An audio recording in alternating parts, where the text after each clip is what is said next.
Welcome to another episode of Real Estate Wisdom Podcast.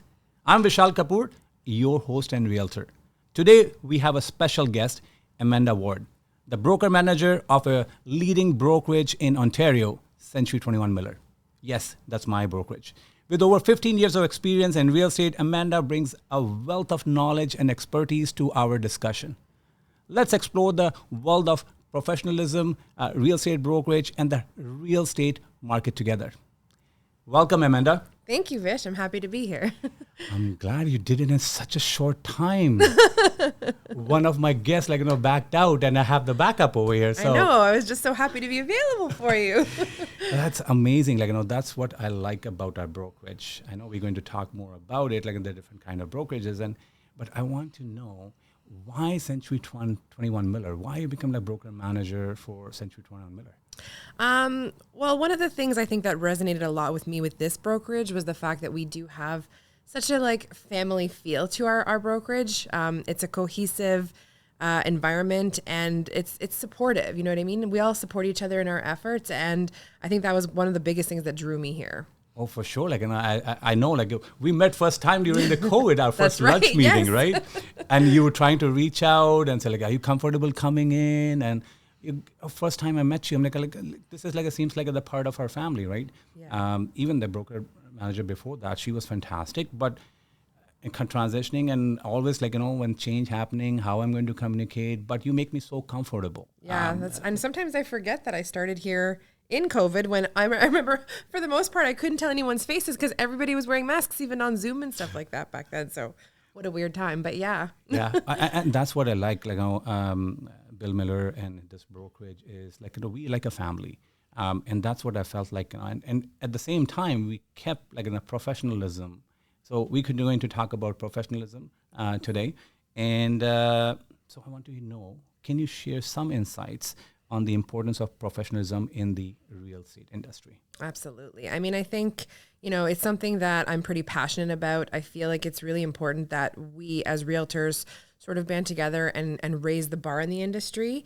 I know so many awesome professionals who put their clients first and do everything above board, and it's awesome to see. But unfortunately, being in this position as the manager, I also get the receiving end of some of the complaints. And so sure. I do tend to see some of the worst behavior in the industry. And, it really does kind of leave you scratching your head sometimes. And so I think that it's really, really important that we all make it our mission to learn as much as we can, exactly. be professional, knowledgeable people, yeah. And make sure that we're doing everything we can to make sure that our clients have a really good experience. Oh, for sure. Absolutely do. And I know you on top of everything, either it's changing any rules and regulations from RICO, from ORIA, even our Oakville Milton Real Estate Board, where I served as a president. And, I learned professionalism. My reason for joining that was to get along with people and put ourselves at that standard, because knowing you, and you on that position, you have to keep even the standard higher than the realtors working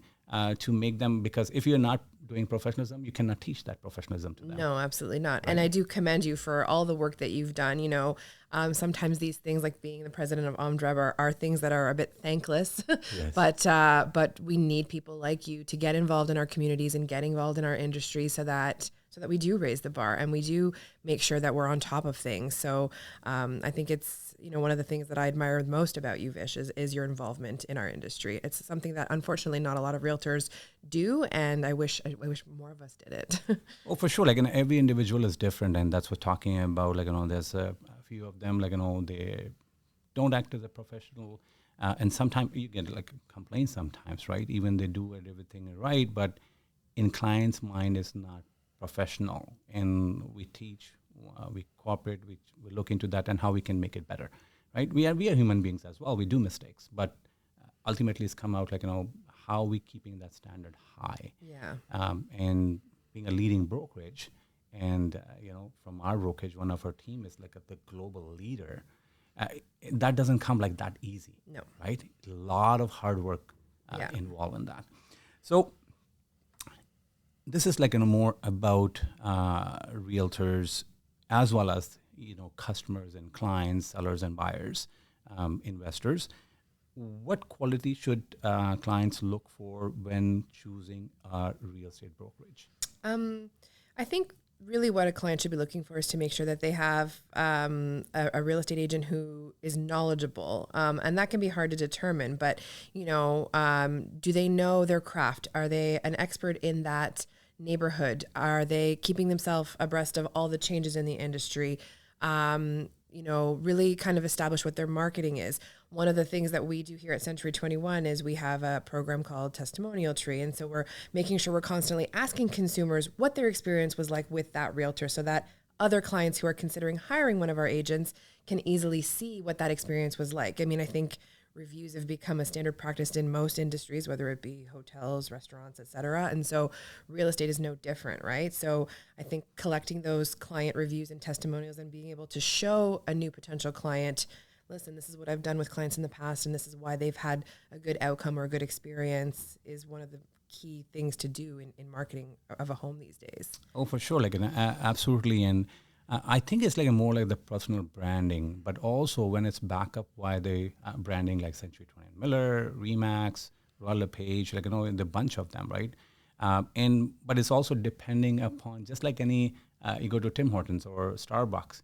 In one place you get the great service, and next place, even they have the same standard, you might not get that great service. Correct, yeah. So what I believe, and let me know if it's wrong, it's also people representing that brokerage, and also salespeople, right, who are representing those brokerage. And I know you're pretty careful about who you're going to hire. You don't hire everyone. Nope. And what qualities you look for in people when you're hiring them? So I think it's a really important point. Unfortunately, in our industry, there are a lot of places where you can go, and I like to make the joke, if you have a pen and a pulse, they'll hire you. Yeah. In other words, all you have to do is have a license, and they'll take you on. We have a pretty rigorous interview process here. I want to make sure that it's a two-way street. It's a fit for both the person who wants to join our brokerage as well as for us. Because we do invest a lot of time and energy into making sure that when somebody joins our brokerage, that they have the training that they need, the tools that they need. I pride myself on the level of support that I give our agents. And so it's really a quality over quantity thing for me. I don't want to hire so many agents and then say, you know what, you're just a number. I don't really know who you are. I don't know your name. I don't know your face. I know every single person in this brokerage personally. Yes. And I think that for me, that's important. That's one of the things that we do here at Century 21 Miller is we. So I think to answer your question, the qualities that I'm looking for, first of all, I do want full-time agents. Sometimes when they're first starting out, if they're newly licensed, they might be, just kind of easing into it part-time. And that's one thing that's totally okay. I'm glad you was not there when I was hired as a part-timer because that's how I started my career. And after 3 years time, I sat with Bill and I loved it. But at the same time, leaving the full-time job and coming over here and starting, it was it was scary. Yeah. It was scary because of financial obligations, what you have towards your family and everything. But Bill, being Bill, guided me and said, you know what, until you leave those crutches behind you, you're not able to succeed that much. You have a lot of potential. He showed me the very first day, said, you have in you. I wish I can see that, how much you talk with integrity and also from your heart, and looking to your corporate professionalism. You manage big to small, small box to big box stores.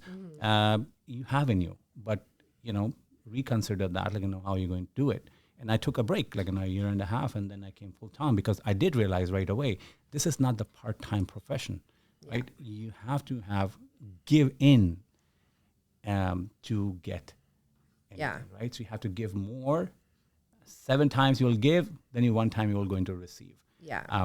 Which is great. It's such a gratitude you get. But coming to the point again, what you mentioned is about professionalism, what quality one should have in order to join. The other thing is also it's hard to look into that as a different kind of brokerages, right? Which one to join? Some of the brokerage I have seen, I did interview, and I interviewed twice actually. First time when I joined, I went to different brokerages, attended that 1-day training program and presentation and all that stuff, one-on-one marketing stuff, training. For me, it was very important, where I get the best training. Yeah. and which brokerage is going to give me all the support which I need, because I was new, right? I didn't know much about it. Biggest fear was like, what if I do some legal disaster, right? And who's going to be accountable, or who make me accountable for that? So that's what I like about our admin and all that stuff. Standard. Yeah. This is our standard. That's that 2021 Miller standard, I should say. And we all abide by it. And it's not difficult, actually. It's not. And that's always my kind of Yeah. ongoing joke is it's actually so easy in this industry to set yourself apart from the competition and to do things professionally. That's kind of a sad thing to say, but it's, again, it's something we're passionate about. We have a very awesome trade department here that makes sure that all of our paperwork is letter perfect. That's another thing that I'm pretty passionate about as well. You know, we're talking about a client's probably biggest financial investment of their lifetime. And so making sure that everything is done perfectly is pretty important in this process, right? So, yeah, I think all of these little things kind of intertwine together to make sure that we're giving our agents what they need to give their clients what they need to make all of it comes together to make a good process, right? So we all kind of have to work together. Oh, for sure. And now leading to my next question on that, is good. We want this. A lot of people say that you have professionals and everything, and it's become like the buzzword kind of thing. But what are some, how does our brokerage ensure that agents maintain a high level of professionalism? We talk about the trade desk, and I say kudos to Sherry. She's always on top of that. This thing is missing. Even the new girl, Christine over here, oh my goodness, she is awesome. And same with Tracy. And soon I've sent the paperwork, and even being so experienced, sometimes some mistake happened or follow up she has to do. Not all the paperwork went over there, or some missing, and she follow up right away. Okay. Yeah. And also okay, this deadline is coming. What is going on? And that's what I love it. There's somebody to take care of that. Have the second eye and to review it, right? Yeah. So what other things which our brokerage do, or you do professionally in your role to make sure that we maintain our professionalism? I think, there's several things, but the first thing that comes to my mind is just a high level of communication, right? It's important for me to keep myself in the know of what's going on and what's changing in the industry. But then I also have to make sure that I'm really good at communicating that with you guys. Right. I remember I've sold real estate for 10 years, and I remember how busy it was back then. You were born realtor. I really was. Yeah. My dad was an agent. That's right. Way before I was born, actually. And then before I was real licensed, estate is in your blood, right? I worked the front desk when I was a teenager. I mean, I've done it all, right? So, but I remember when I was selling, if it wasn't really, around a client experience, I didn't pay too much attention. So it's important that when there are industry related changes, if there's things that you guys need to know about, that we have different methods of communicating that to you guys. One of the things I'm very proud about is the fact that when we do have our monthly sales meetings, we get fantastic attendance, which shows that our agents care. They come and they want to learn and they want to know what's going on, so that they're maintaining that level of professionalism, right? So that's one of the other methods that we use. I just think it's about, we just want to make sure that everything we do, we're staying above board. And our trade department is awesome. They go through the paperwork with a fine-tooth comb, and that sometimes can be to our agents' frustration, right? And I've heard of people who have come from other brokerages and said, well, my other brokerage didn't care about this, and my other brokerage didn't mind this. And I said, they're like, well, good for the other brokerage, but not good for us. I mean, we want to make sure that we're in the end, what we're doing is we're protecting you guys, right? We don't want to end up with a complaint or a claim. Yeah. You know what amazed me? The amount of, to me, it seems like I have a 24/7 support available. Yeah. Anytime even the late night happened, one of the issue come out with anything, and I reach out to you, and it's probably putting your kids to bed. And next thing I know, and I was hoping that she will reply. At the same time, I was feeling bad about it, to disturbing you at that time, but you responded that quickly right away. And I was amazed me. Look, this is what, and you talk about that, you said the communication, right? If we don't communicate, and that's the biggest problem happen in anything, any relationship, right? Yeah. And this is what professionalism is like in how you treat your clients, how for you, like in a, we are your You are my clients. clients, Absolutely. right? Yeah. And so service you're providing it, like, somebody staying or leaving the brokerage depends on who? Yeah. Depends on broker manager, right? I think the way How I've they always, treat, how we need to treat it, right? yeah, the way I've always looked at it, so the way I look at it currently with the brokerage is I want to treat you guys the way I wanted to be treated when I was selling. Like if I was working on a deal late at night, if I had a question and I called my manager, I didn't want to hear that I got an answer 2 days later, right? And I say the same thing with you guys, with your clients, right? Treat your home sellers and buyers the way you would want to be treated if you were buying or selling a home. Right. If you've got your house on the market, do you want someone to put a for sale sign in the ground and say, I'll call you when I get an offer? Yeah. No, you want a high level of communication. And so it's really simple to me. You treat people the way you want to be treated. Oh, for sure. Absolutely. And on the same note, because I being like, with a corporate manager before, and I know like sometime you have to babysit, and 1 or 2 times is okay. And you hear that whining from people, even like, people who are in industry for a long time, still they whine and they think like, all the work you're going to do it on behalf of that. And so in that sense, like, it's become really difficult. I know you go through that difficult situations like that. And I know like sometimes you have an experienced realtor and they go, no, you're wrong. And you say, no, you're wrong. And we come to the common ground and everything. So communication is the key, which you mentioned, which is awesome. Mm-hmm. And now we're shifting a little bit gear. Right? Okay. We're looking into different type of brokerages available. Yeah. I know you worked with one of the brokerages before for 2 years almost. 18 months to 2 years. Year and a half, yeah. And so, that was, can we say the name? Absolutely, okay. Yeah. So Purple Bricks. Yeah. That was flat rate brokerage. I believe. It was, they kind of prided themselves on a discounted commission rate model. Right. When I joined them, it was a new concept in Canada. Right. They had already had some success in the UK, but they were trying their model out in Canada, which now, as it turns out, didn't work out very well for them because they've closed up shop. But I believe before they were like Comfree. They were Comfree. They were bought out by several. So they started out as the Yellow Pages bought them out, and that's when they turned into Comfree. They were like branded Comfree for several years. Then they turned into Purple Bricks. Purple Bricks was a company in the UK that acquired them. Right. And then Desjardins actually acquired Purple Bricks and rebranded to Fair Square before they kind of closed up shop about 6 months ago. Okay. But they had a very different business model.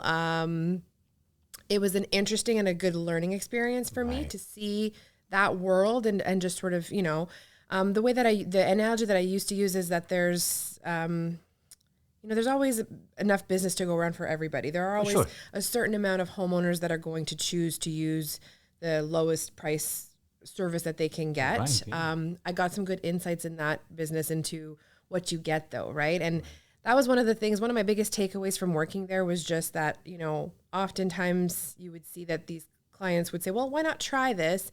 And they would try it, and then they would ultimately end up moving towards a full service model and a full commission model because too much work for them. Yeah, right? And they just weren't getting the results that they wanted. So, very different business model. Yeah, like definitely all kind of business models available. Like people even like FISBO, which we call for sale by owner, and they can do themselves. And like I'm afraid of like new changes is coming out is going to put a lot of people on spot, like how to deal with that because they want a discount, they want to, and it will be being transparent, but also is going to be a little bit different. But there's also the brokerages, like we are independently owned brokerage, and then there's also the corporate brokerages and all stuff. Yep. And you work in both of them, I have. Right? And all of them, actually, I should say. All kind of business models you worked in. So which one you like better than the other? Well, that's actually kind of a tough question to answer just because I think they all have pros and cons, right? There's benefits and negatives to both. Yeah. I mean, I'll say one of the things that I did find when I worked in more of a corporate environment was those realtors were considered employees instead of independent contractors.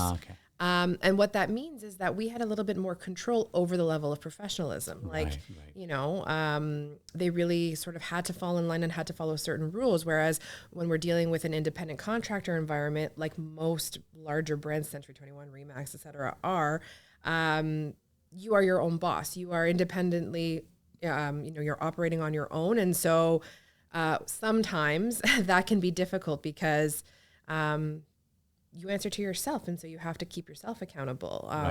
So when we've got, good professionals like yourself, it's fine and it works great. But for some people, it becomes a bit more of a challenge, right? So that was kind of one, but yeah, pros and cons to both, I think, for sure. Mm-hmm. Well, that's absolutely true. Like, it's not like a one size fits all kind of thing. It's, there's a boutique ones as well. Yeah. Some of them, they only do multi-million-dollar ones. They don't do low-end ones, right? They're exclusive, kind of. Yeah. And also now they're coming out, the team brokerage is evolving a lot. Like a lot of teams are happening. They're working together. And the team brokerage, and then just name it like small brokerage, right? Yeah. Which is again, like what you mentioned over here, depending upon clients' needs, what fits for them. Yeah. Right. What kind of professionalism they're looking for, what kind of services they're looking for. There's a full service brokerage, and there's services like they charge everything you realize, like like an a la carte kind of menu. Yeah, the a la carte thing, like you do that, like I remember, like somebody said, they offer me bronze, gold, platinum. I think I know who you're talking about. And then it turns out, like they want the bronze price, but they want the platinum services, right? Yeah. So whenever, like I go for the listing presentation, and that's what happens. We talk about that, and being transparent, like what kind of service you need, right? And sometime, and we had that conversation as well, I didn't took that listing because we were so apart, like in what I'm telling them, like what's a listing price should be, and they're differing. No, my house is this much value. And like, I have these numbers comparables in front of you, and I'm giving my rationale why I'm coming to that point. And they're saying, no, because they think that's the price should be. Yeah. So that's why, it's, you have to, and any realtor out there as well. And I remember, before I forget, because my mind works like that, it's very spontaneous and go to the memory lane. So sometime you'll find in my podcast as well. So that's now I remember what's happening. So in our brokerage, like somebody joined in and we were going to agent open houses and everything. And then he comes to how, I don't know how we can charge 5% and other people doing the 1% discount, and how we can compete with them. And I said, first of all, they're not charging 1%. And second thing, we're not charging 5%. Half of that going to the cooperating brokerage, which is 2.5%. That's what the market rate is. In some areas, they're 2%. But now choosing between 1% and 2.5%, it's like going to coffee shop and you want a gourmet coffee, but you want the Tim Hortons price. Yeah. Right? So I say, we are gourmet coffee. Or somebody said, this is not true. It's depending upon, you're taking the private jet, plane, make it bigger because the real estate transactions are like that. Yeah. Or you're going to just the, in general, discount airlines. Coach. All the bumps, right? Squished in, yeah. Squished in, all the bumps. You cannot spread your legs and you're not getting any meal or anything. While in full service, you're getting everything as you want to make it a smooth ride for you. Yeah. I think I'm a firm believer that in life you do get what you pay for, right? Sure. There are those who are quite comfortable sitting in the middle seat of a coach flight for 10 hours and they're like, I don't care, it gets me from A to B and I accomplish my goal and I don't need all the extras. And for those people, there are options, right? Real estate is no different. I think that there are lots of different service offerings. But at the end of the day, it's been my experience right. That those who do kind of they hire an agent and the agent has to do a good job of showcasing their value, right? For sure. I think Absolutely. I think that's probably one of the biggest gaps in our industry is when a customer kind of presses hard and says, well, why should I pay you 2.5% when I can get somebody else who does it for 1%? Right. That realtor doesn't necessarily know how to answer it. They don't know how to prove their value, right? It's easy. I work in the corporate world, and I know a lot of salespeople, they take clients to where the sale price is. They never take to the high-end one, even they're required, and that's what their needs are. They always look into the price and go on the discount side. Yeah. But it's not providing them full service. It's not going to, they cannot use all the features because it doesn't come with that, right? So similar thing in this industry as well, depending upon knowing your client and what they expect and what you have to offer. Yeah. Still it's a collaboration, how much they're going to work and what they're going to do. And that's sort of one of the things that I hope I've taught our agents here is your differentiator cannot be your access to information, right? Exactly. So many realtors go in and say, well, I'm going to price your home really well and I'm going to get you top dollar because here are all the comparables. Well, you have access to the same information that I do. And if you're a consumer, you kind of ask yourself, again, if I'm a home seller, what am I looking for in a realtor? Right. I mean, I would argue that most sellers don't necessarily care that you've sold more real estate than anybody else in the area. They don't care that you've brought really good comparables to the property. They care about, are you going to make this, who you are as a person. Are you going to make this a smooth, easy transaction for me? Are you going to explain things properly to me? Are you going to make sure that there are no mistakes made, there are no errors made? Are you going to market my home in a sense that it's going to bring the most amount of buyers to it, right? So kind of what I referred to earlier is like, put yourself in the consumer's shoes. What would you want in a realtor? Right. And, we talked a little bit earlier about my experience at Purple Bricks, and I kind of mentioned this at our last sales meeting, but one of my biggest takeaways from working there, I mean, my job there was I was the manager for home buying services. So all of the agents that worked on my team dealt strictly with buyers. Right. And one of the pitches we would give to buyers was, hey, listen, if you don't want to go with an agent, we'll send you to the seller directly. Right. And if you want to buy the house, we'll cut that 2.5% commission out so you can save a bunch of money. Right. And every single consumer was like, oh yeah, that's great. That's awesome. And they would go.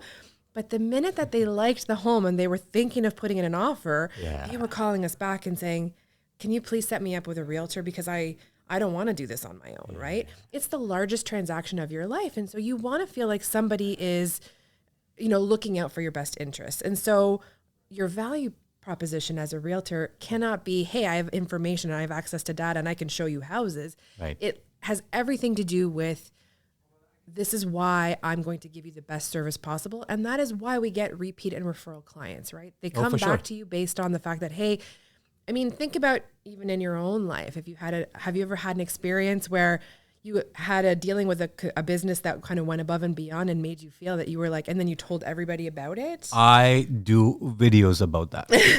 That's my style of doing the testimonial. And I'm foodie. So I go to different food shops, like especially I love Indian food, spicy stuff.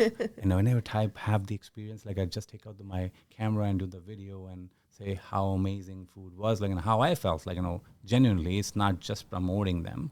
And some of them say, hey, you did a great job, and I know you are a realtor as well. You know what? Send anyone. I'll give the 10% off. Exactly. So in Oakville, like, and I have 2 or 3 shops, like, where you go and say wish for your home, they give you 10% off. Excellent. All right. Yeah, exactly. So, but what you mentioned is, like, when you're looking at the realtor, talking about the sellers and buyers, when doing, do 360, like, at least, again, interview like 3 or 4 realtors, get references, look into, search them on social media. These days, everybody on social media. If they're not on social media, they're kind of like non-existent, unfortunately. So it happens, like, recently, I do manage the Facebook group for our neighborhood in Preserve, and I got the phone call. And it happens like many times. And when the phone call, hey, we want to sell our house. Would you like to come? And so my first question, okay, I don't know you. Where you heard? Who referred you? Or someone, my wife was on the Facebook, and 2 or 3 people talked about you. So that's why you live in the community, so you know the area well. And we search your profile and everything, and you have amazing profile and stuff. But more than, like, because we saw your video and we feel like we already know about you that much. So can you just come over? So, and it was a difficult situation. It was like a separation thing was going on, and it's like I stepped in over there, and we're talking about that because I've dealt with those kind of situations before. So for me, it was keeping neutral between those peoples was necessary thing to do. Yeah. So anyway, that's what we come out like professionalism, communication. We talk more about industry and standard, how the brokerages work and everything. Can you also tell me, like, because the trend is changing, how has the real estate market in Ontario evolved in recent years, and what trends do you foresee in the near future? Yeah, I mean, I think, we've had a very positive market for the last, I would even say 20 years. It's been steadily increasing. Sale prices have been increasing. We had a little bit of a blip in 2017 where things went crazy, where we had a strong seller's market. And then, of course, the pandemic hit and things completely switched. So in the beginning stages, things came to a screeching halt because there was a lot of unknown. So the market kind of crashed for about 2 months maybe. Right. And then all of a sudden we saw like the floodgates just everybody's open. surprised. Everybody was moving. I mean, you had people reevaluating their lifestyle, and if they didn't have to commute into an office job, they could live anywhere. And so we had a flood of inventory and the strongest sellers market we've probably ever seen in history, quite frankly. For sure. We're talking about 25% year over year sale price increases, just craziness, quite frankly. And then, of course, now what we've seen in the last 12 to 18 months has been a steady increase of mortgage rates, which has been cooling the market off a little. Now, I actually do think the market needed to be cooled a little because we can't continue with that type of growth in the long term of things. So now things have really balanced themselves out. Right.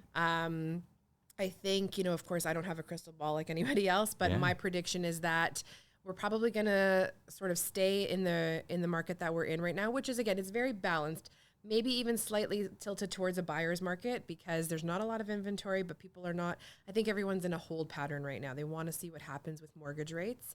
But my prediction is that by the spring of next year of 2024, you're going to see a slight increase of inventory. Buyers are going to come back on the market. Immigration is still at an all-time high right now. We've got tons of people who want to come into Canada and buy real estate. So I do think we're going to see things kind of bounce back, and not quite the craziness we saw during COVID, but I think you're going to see a positive seller's market returning in the next 12 to 24 months. Well, that's all we hope for. As a realtor, I myself like this balanced market more rather than that craziness where you're putting in a vulnerable situation to your clients because to compete, you're not putting home inspection, you're not putting financing, you're not doing those due diligence, and everything is like just picking up everything. No, and as a manager here, I'm actually still dealing with the ramifications of that market. Like I've got cases on that I'm dealing with right now where we've got buyers who didn't do home inspections, and now there's lawsuits ensuing because they're saying, well, things were wrong with the house, but we're saying, well, you should have done a home inspection, but they're saying, well, I couldn't. And so I think you're right. That kind of an environment wasn't exactly the best for our clients. Honestly. It was not beneficial to them, right? And I think this is right now, even the less inventory is there, they have the time to do it. But unfortunately, buyer didn't win. That's how I feel. Yeah. Because that time, they have the higher on the low interest rate, they have the more affordability, but the houses prices weren't going crazy. And then when the prices started coming a little bit shifting down, interest rate not one time, almost 10 times now. Yeah, it's been it's got been from 1% to almost 7%, 6% right now, which is crazy. But also and then if you look into back, people have paid, I think probably because you lived your life, so in the real estate all the time, and interest rate was 13, 14% people paid on that, right? Which was normal, but also the prices were lower too, right? But if you look into the promotion, the trend was going on. Ironically, right now mortgage rates are kind of parallel to what they were when I entered the market in 2005. Right. Like they were, 5.5%, 6% when I first started selling real estate. And then over the course of the next 10, 15 years, they were just constantly dropping, right? Which was great. But it's been an interesting 15 years, let's call it. But you have seen all the ups and downs, like, and at the end, there's a saying that's the Hindi movie, but it's also from Alchemist, I believe, that came at the end, everything.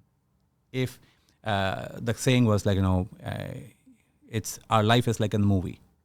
And if there's no happy ending, that's a movie, it's not ended. Okay? Yeah. That's a sequel coming. So yeah, that's a fun part. Now, one more important thing.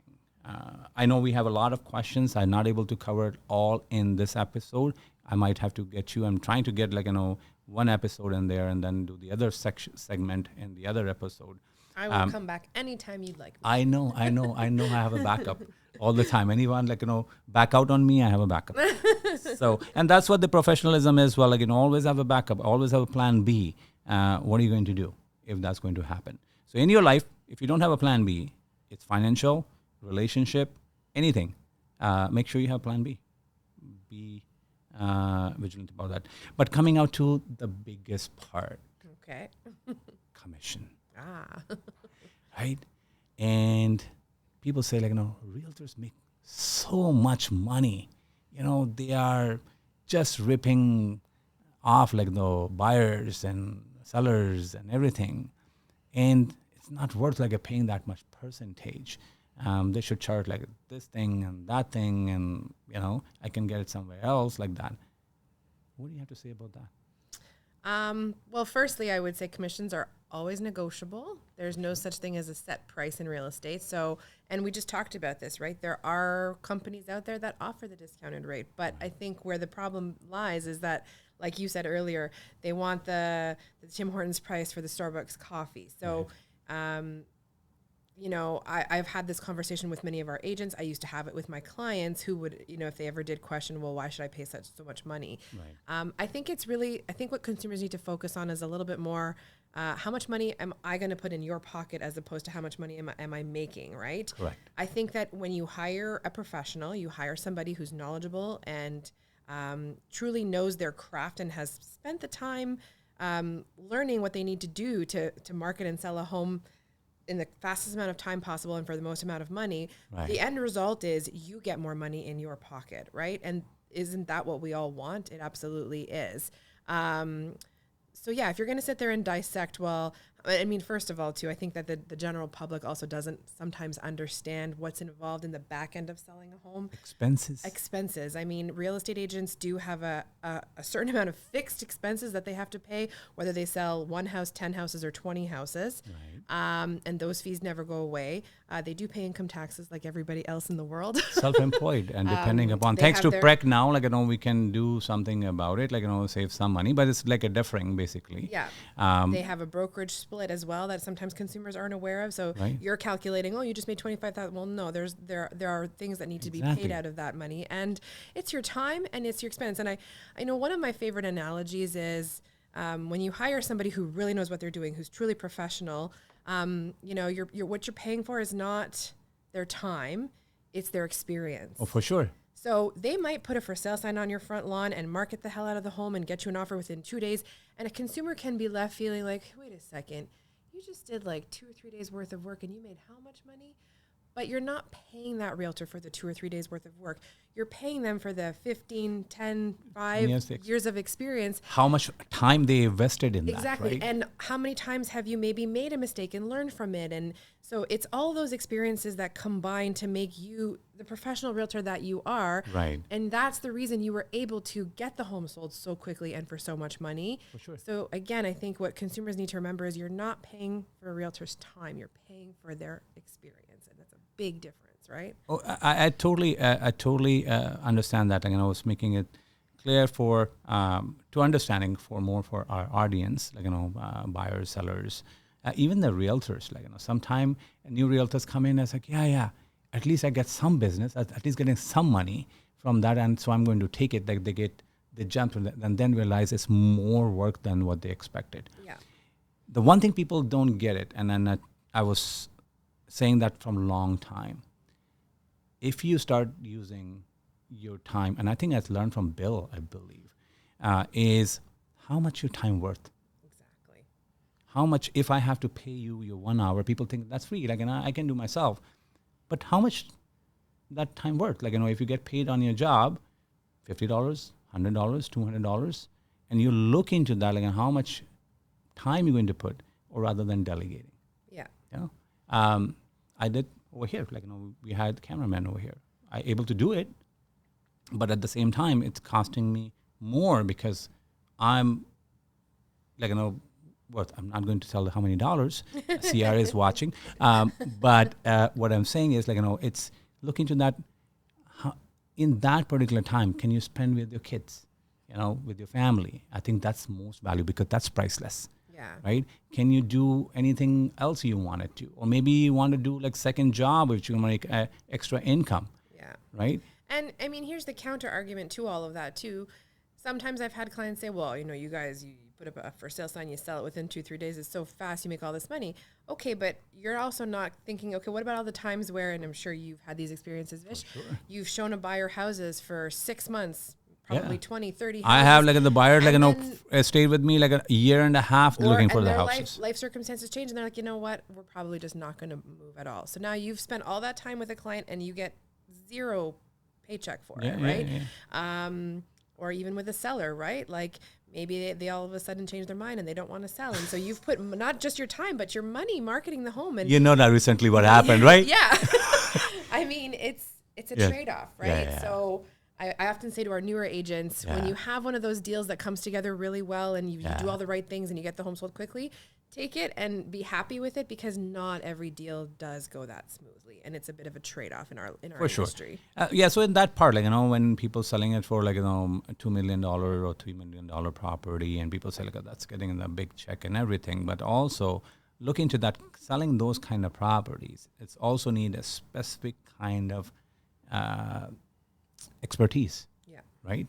And because they have that expertise, they know nicks and outs. I was just, every time I watch, like, from our Goodale Miller team, all the team walking over here and admire, like, Moray, Karen, and thanks to Karen. Like, this is actually, I just want to say it, like, I wanted to say from long time, this podcast set was set by our Goodale Miller team, Brad, Karen, and all that, and they're generous enough to allow me to use this studio without paying a dime. So, and that's amazing. Like, how much they encourage, because they're number one team. Why do they care about me? But they care about me as a person. They care about me as a professional, and they see in me like what I have, and that's a big thing. And when people say, like, what you earn, I'm like, what I earn is respect. My integrity is everything, and the value which I can provide to my clients. So commission, again, is subjective depending upon, what kind of services you want and what kind of person you align with. Yeah.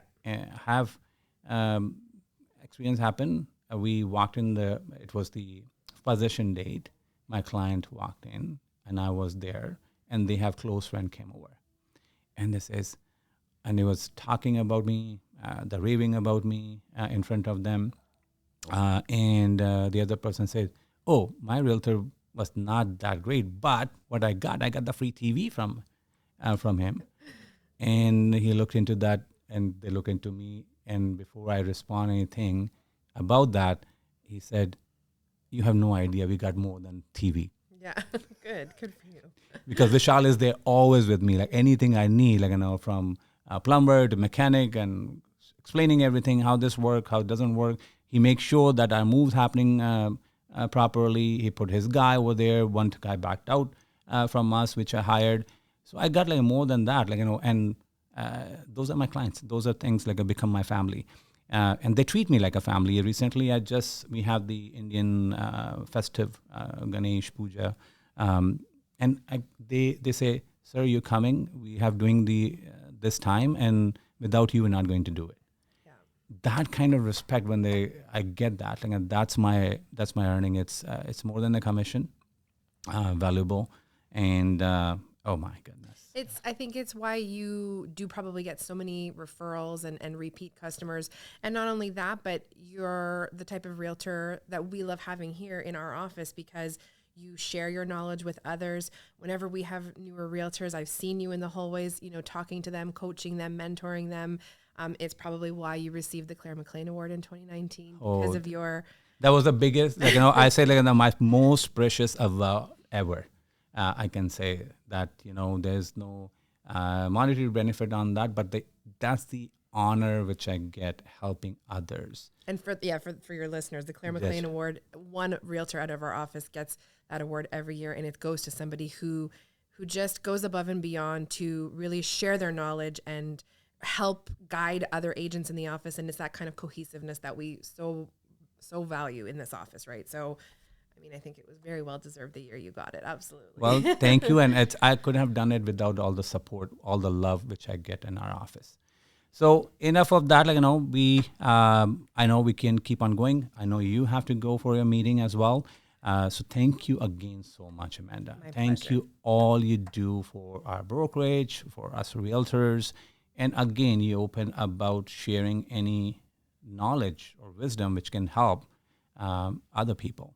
Absolutely. So thanks for watching Real Estate Wisdom Podcast. And we keep on getting the amazing professionals coming out, talking heart to heart, giving the background of all the industry, background, knowledge, insights, and share each and everything about real estate.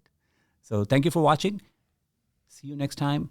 But before you go, don't forget to subscribe our Real Estate Wisdom channel on Apple Podcast, Spotify, and YouTube. Thank you. Bye for now. What do you think? I think it was good.